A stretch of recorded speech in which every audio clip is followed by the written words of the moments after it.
día, seguimos en nuestro Summit de Health in Action y ahora vamos a charlar sobre biotecnología y salud. Acá me acompañan también, tenemos las distintas vertientes: empresa, emprendedorismo, aceleración y científica. Así que buenísimo para que combinemos un poco las perspectivas. Bueno, y vamos a hablar de la cooperación público-privada, que es uno de los temas, así que genial. Cuéntenme un poco, como para dar un marco general también para quizás los que nos están viendo y no son expertos en el tema, un poco sobre la biotecnología, porque a veces cuando hablamos es como una palabra muy, muy linda, pero muy amplia. Si me quieren contar un poco sobre la biotecnología con ejemplos, como para llevarlo más a lo terrenal.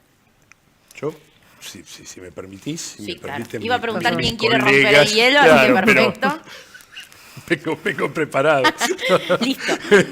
No, mira, me parece importante entender algo que cuesta. Siempre que hablan de biotecnología te empiezan desde la cerveza y todo eso, que a veces la gente no lo puede identificar con las cuestiones de salud. De salud. ¿No es cierto?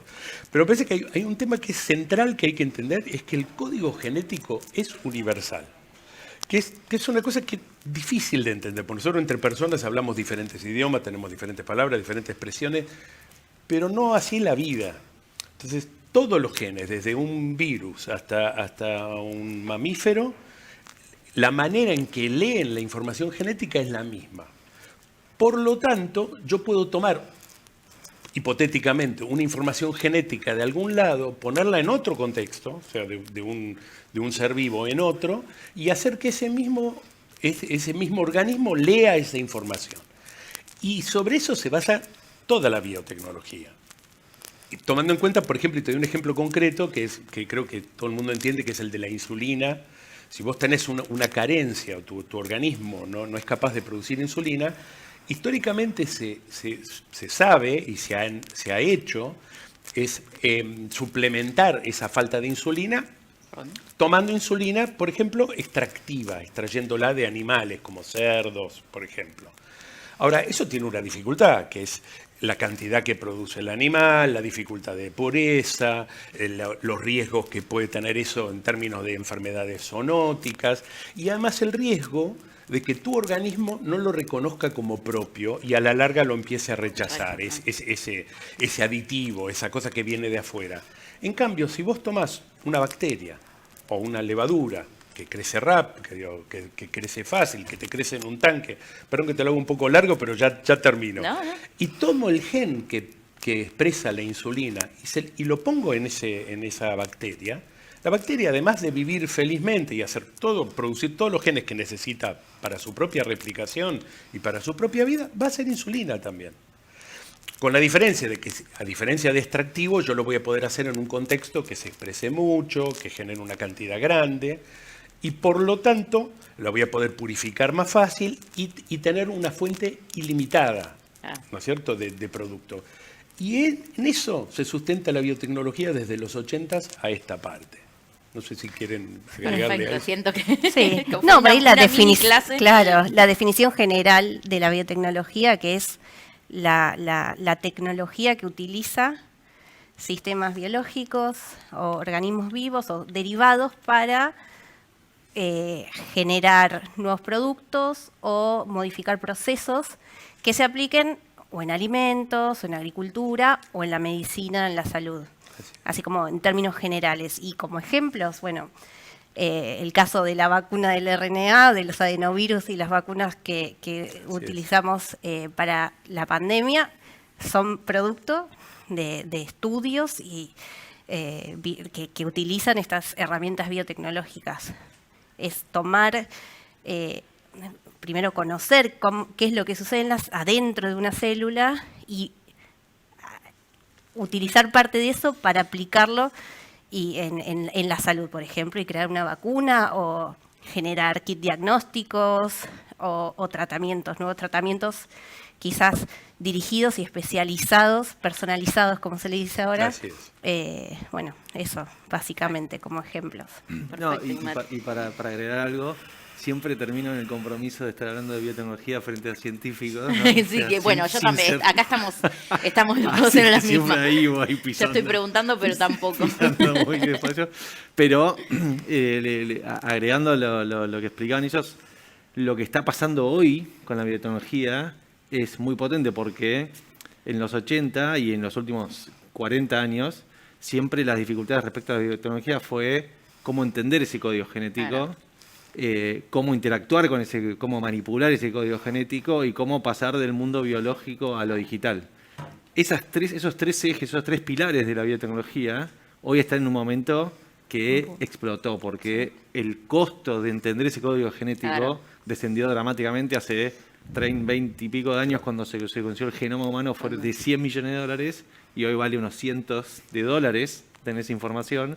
Así es. Después, cómo editamos, cómo manipulamos eso, eran herramientas y Claro, equipamiento y procesamiento, entendimiento, digamos. y hoy Ahora con- se puede comprar, simplificándolo mucho, Sí. un kit de CRISPR por Amazon por $100 y un chico jugando puede editar una bacteria. Y después cómo se conecta al mundo digital con lo biológico también ha aumentado, digamos, un montón de tecnología óptica, de biosensores, la microfluídica viene creciendo un montón. Entonces estamos en un momento, después de 40 años de Claro. biotecnología, que realmente es muy potente, ¿no? Lo que se viene. Y por otro lado estamos en un momento que la humanidad necesita transformar un montón de cosas y la biología nos da un montón de posibilidades, digamos, ¿no? Y la bioinformática, que ayuda a poder analizar esa cantidad de datos que se pueden obtener con las nuevas tecnologías de secuenciación. Claro. Sí. Perfecto. ¿Cómo está hoy Argentina en términos de desarrollo de biotecnología? ¿Quién quiere? Bueno. A ver. El histórico de la biotecnología puede empezar también, ¿no? Porque realmente ha sido uno de los fundadores de la biotecnología en Argentina. No, yo en principio diría que muy bien, porque me parece que la Argentina tiene una larga tradición de investigación en el área de las ciencias de la vida, lo que hoy se llaman los life sciences, ¿no? Que en ese momento eran bioquímica, química, Claro. biología. Y sobre esa estructura liminar, la Argentina fue un adoptante muy temprano de estas tecnologías, porque se suma para mí, además de una gran formación científica, educativa, ¿no? en nuestra educación pública y posteriormente también las universidades privadas, hay muchas carreras alrededor de estos temas, también había una industria, y hay una industria, que reconoció rápidamente por uno de los primeros impactos de la biotecnología. Mencionamos que tiene impacto en agricultura, en todo, pero uno de los primeros y más visibles fue en la salud.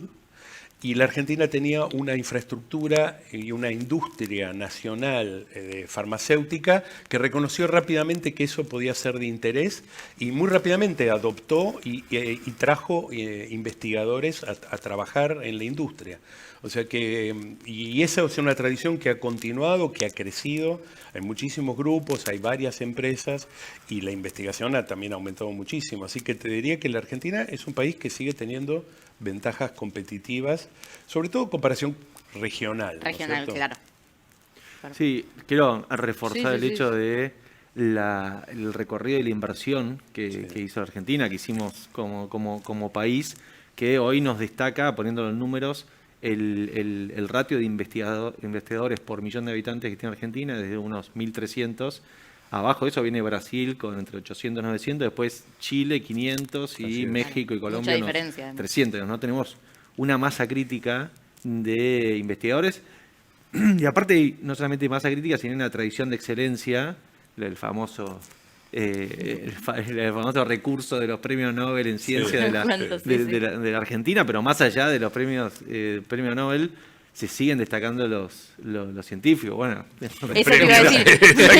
Por Vivo suerte que acá tenemos. Casi tenemos que... en Un el ejemplo mundo. perfecto. Entonces, como que eso que se construyó es un activo de la Argentina muy Así es. potente que primero que nada no lo podemos descuidar, o sea, no se puede descuidar esa inversión, seguir. ese foco en esa ciencia, y después tenemos que ver cómo se puede potenciar más. Creo que hay todavía un camino largo por recorrer, más allá de lo incipiente que fue la biotecnología y la conexión con empresas en Argentina. Me parece que estamos por debajo del potencial que tiene el país, y ahí hay mucho para trabajar en términos culturales, en términos prácticos, en términos de inversión, en términos de conversación con el sector privado.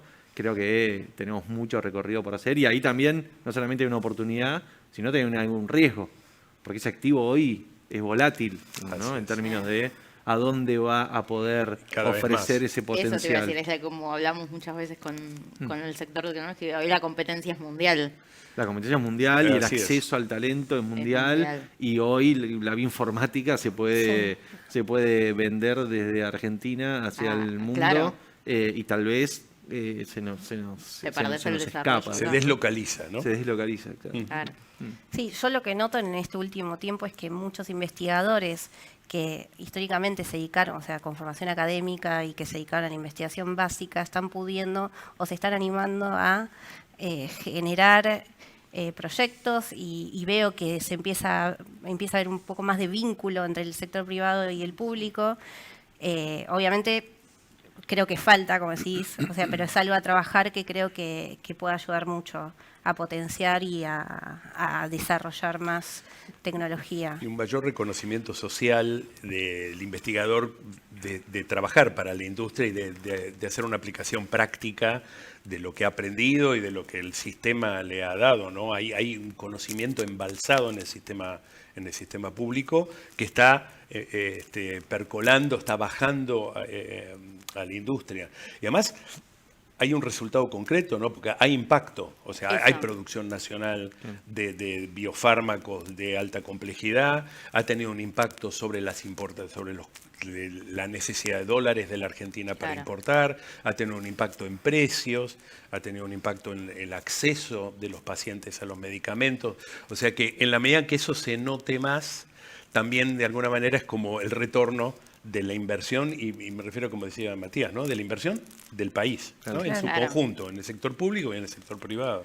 Y había cosas que también no estaban pasando en una escala que pudiera significar, digamos, un impacto fuerte para el país, ¿no? Salvo excepciones de la industria farmacéutica que desarrolló cosas y hoy, como dice Esteban, genera divisas y sustituye importaciones y exporta. En general, el sistema científico, poder hacer ciencia, era casi una exclusividad del sistema científico. Claro, ¿no? Eso, como encerrado en el laboratorio sin el contacto. El científico que salía de la academia dejaba de hacer ciencia, tenía que hacer control de calidad o algo productivo o algo de ventas sofisticadas. Y hoy se empieza a abrir esa oportunidad, y no en las excepciones históricas que tuvimos, que son excelentes, sino en una tendencia a que esto se pueda masificar. Entonces ya no es la única opción la academia para poder hacer ciencia, porque empiezan a haber empresas nuevas, estos que por ahí son más startups innovadores, que tienen en su génesis innovar en la frontera del conocimiento. Entonces la ciencia que se estaba haciendo en la academia hoy también puede tener un contexto, y eso desde una perspectiva histórica es algo nuevo, digamos, ¿no? Entonces eso también empieza a cambiar, porque ya no es que te fuiste de la academia, bueno. Claro, que es lo único que le gusta investigar es poder seguir generando conocimiento. Quizás la aplicación es el tema que falta o que hay que reforzar, y creo que la clave está en que haya un nexo que vincule bien ambos sectores. Exacto. A mí me pasa, por ejemplo, con la parte clínica, es otro caso, para poder hacer traslacional, investigar quizás con muestras de pacientes o poder trasladar nuestros conocimientos a la clínica. Y cuando hay un nexo entre ambos sectores, sean la parte médica, o sea, los médicos en sí, con los científicos, se genera una sinergia que está buenísima. En el caso del Biomed, del instituto donde yo trabajo, de la UCA, y que es unidad ejecutora del CONICET, firmó un convenio con el Hospital Británico, que es el Hospital Escuela de la UCA, y realmente ese vínculo a través de ciertas personas que nos hacen interactuar, genera que todo sea mucho más fácil y que lo que uno plantea realmente se pueda realizar, no que quede en la idea o en las ganas, o que se aprueben protocolos y después no poder desarrollarlos. En el caso con la industria, creo, también hay desconocimiento a veces de los programas que hay o uno no sabe cómo vincularse Exacto. para poder generar nuevos proyectos o ideas que... Pero ahí también está pasando algo nuevo, que en el mundo de la innovación se llama polinización cruzada, que hace que los científicos estén participando de esas conversaciones empresariales.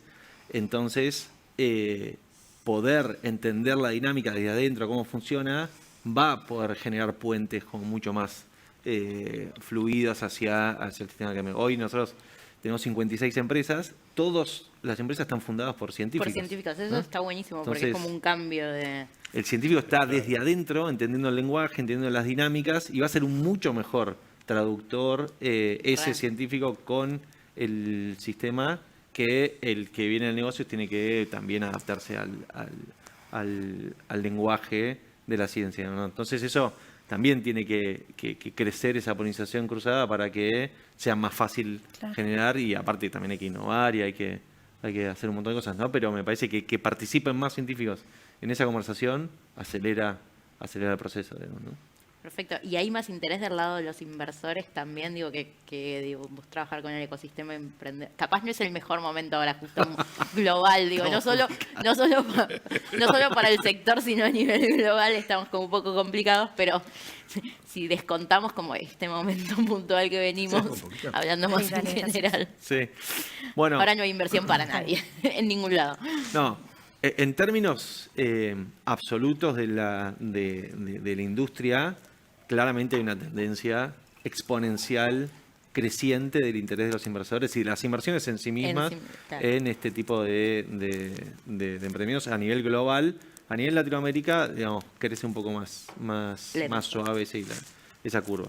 Ahora, en términos relativos con en qué se invierte en etapas tempranas en nuevas empresas, todavía esto, si sacamos la biotecnología de la industria farma, que es como una industria muy particular y ya tiene su historia, ya tiene toda su cadena productiva o de inversiones como que bien clara, y pensamos en la nueva biotecnología que está transformando el agro, los alimentos y algunas cosas de la medicina personalizada, el diagnóstico en temas de salud, todavía comparado con el resto de las inversiones en startups y en etapas tempranas, es muy chico, a nivel global, digamos, ¿no? Sí. Entonces, creo que hay mucho también para crecer ahí. Eso te iba a decir, es como quizá un poco por desconocimiento o quizá porque es muy de largo plazo también, son negocios de largo plazo. Cuando uno se enfrenta a un inversor, ¿no?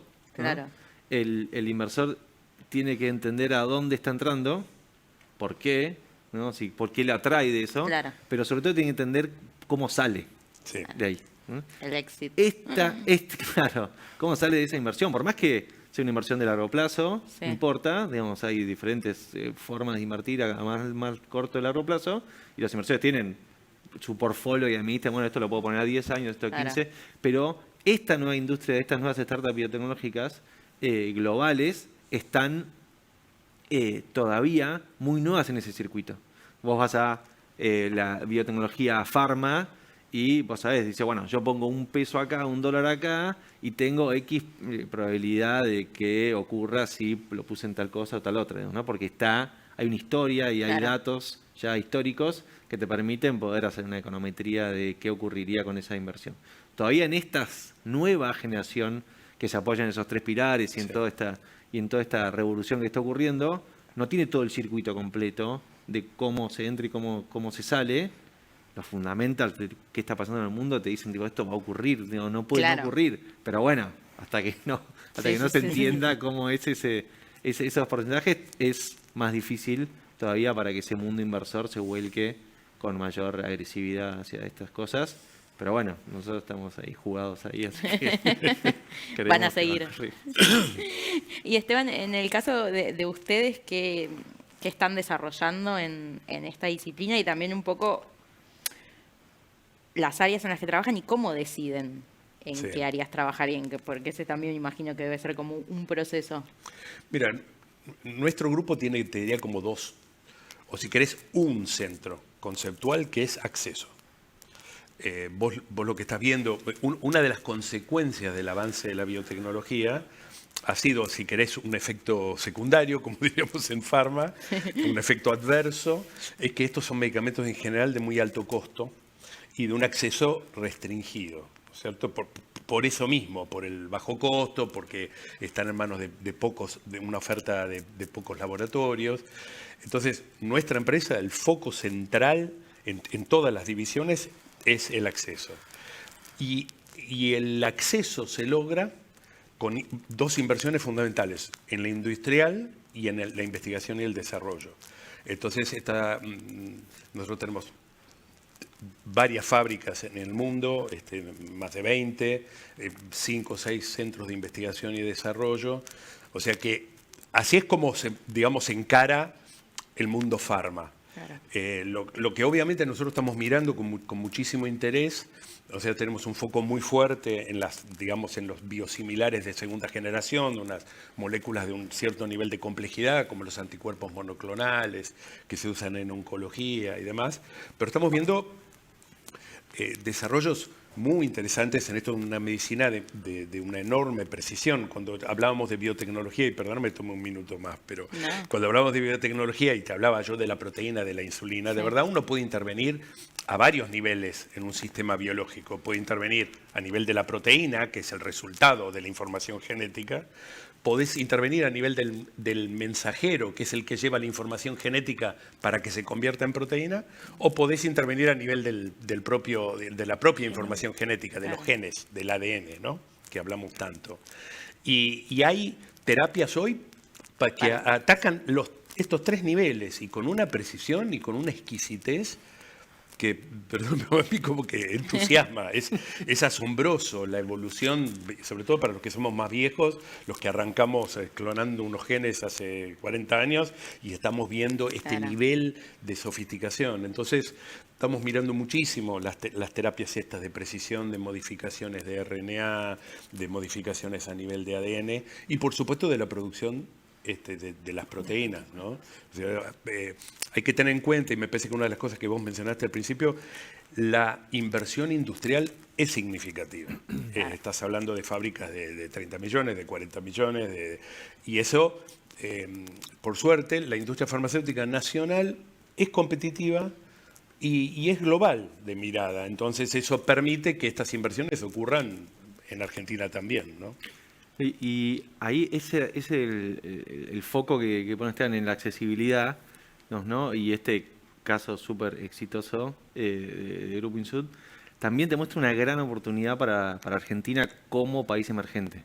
Porque de alguna manera la innovación que propone Insud tiene que ver con las restricciones de nuestro país. O sea, si no haces un anticuerpo que tenga estos costos, que se pueda producir en estas velocidades o en estas escalas, no hay mercado, ¿no? Porque nadie va a poder pagar los anticuerpos que se producen, o muy poca gente va a poder pagarlo. Entonces, la propia restricción de un mercado, de un emergente, puede ser una oportunidad. Es una oportunidad porque tuvieron que desarrollar tecnologías, capacidades industriales, se tuvo que hacer inversiones, se tuvo que hacer entendimientos de temas de propiedad intelectual, que hoy puede replicarse para todo el mundo, ¿no? Y la penetración de biosimilares en el mundo es casi nula. ¿Pero por qué? Porque no se hicieron estas inversiones desde los países emergentes que tienen las restricciones, y en general se piensa a la provisión de anticuerpos monoclonales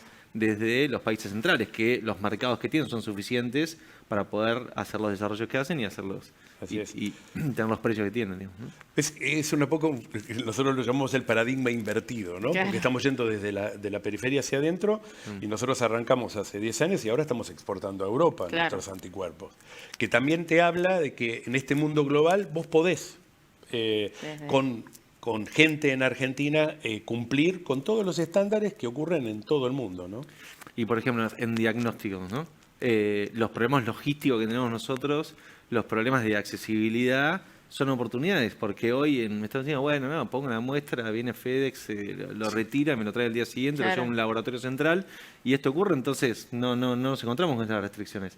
Pero las restricciones de nuestros países con mayores problemas te dicen, bueno, y alguien tiene que resolver. Si no lo resolves de esta manera, de forma remota, bueno, no tenés diagnóstico, bueno, se te cae encima la restricción y eso genera más innovación. ¿No? Quedamos sin tiempo, pero a modo de cierre, si querés, Flor, también como tu visión de investigadora de esto, las oportunidades hacia adelante en estos segunditos que nos quedan. No, yo Sí, creo que obvio. hay que aprovechar y explotar los recursos humanos que genera es. la Argentina. Total. Que yo con mi experiencia en el exterior noto que esas cosas que uno aprende quizás por limitaciones económicas o de recursos terminan siendo totalmente beneficiosas a la hora de tener una idea, de ser novedoso y de Creatividad. creatividad. Entonces, creo que desde ese lado podemos ir a avanzar, potenciarlos, claro. Muchas gracias a los tres por acompañarnos, que lamentablemente nos quedamos sin tiempo, pero de nuevo muchas gracias por estar acá. Y ustedes no se vayan, que enseguida seguimos con Health in Action.